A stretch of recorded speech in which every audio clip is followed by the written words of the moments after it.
Bienvenue sur Maounion. Ici, tu n'es pas arrivé par hasard. Si tu es là, c'est que Dieu t'a conduit. Maounion est un espace de foi, de prière, de puissance et de restauration. Chaque vidéo, chaque témoignage, chaque prière ici a un but. T'aider à grandir spirituellement. Te fortifier dans les épreuves. Et te rapprocher du cœur de Dieu. Que tu sois en quête de délivrance, de paix intérieure, d'amour véritable ou d'un simple moment dans la présence de Dieu. Maounion est ta maison spirituelle.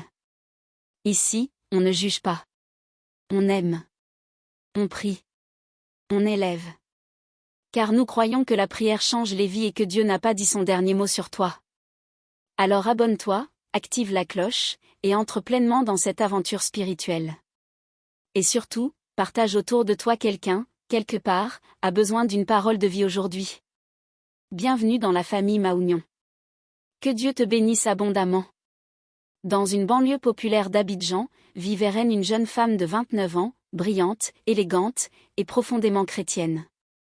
Elle travaillait comme enseignante dans une école chrétienne et donnait aussi des cours du soir gratuits aux enfants défavorisés de son quartier. Mais derrière son sourire, se cachait une femme blessée par la vie.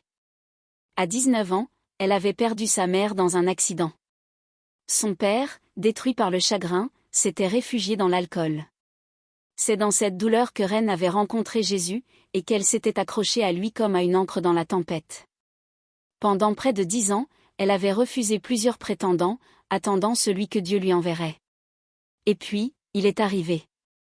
Il s'appelait Jérémie, un homme bien bâti, bien parlé, toujours dans les réunions de prière. Il disait être évangéliste, et parlait souvent des missions qu'il avait faites dans plusieurs pays.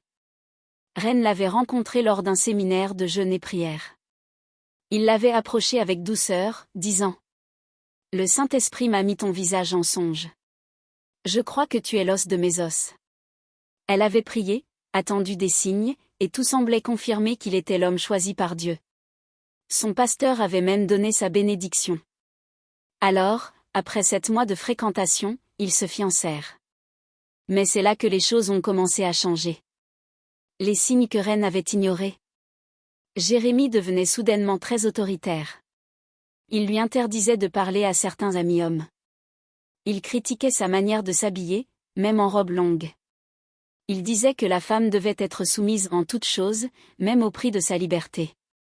Reine, par amour et par respect des Écritures, obéissait. Mais son cœur se serrait de plus en plus. Elle priait, pleurait, mais pensait que c'était juste des attaques du diable contre son couple.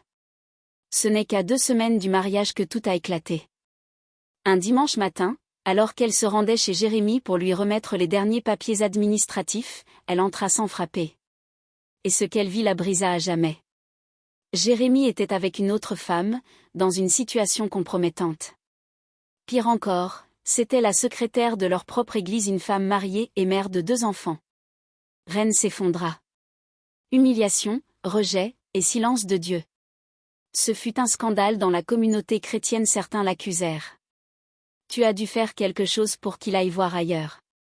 D'autres la jugeaient. Tu ne priais pas assez. Tu étais trop visible, trop fière. Reine s'isola.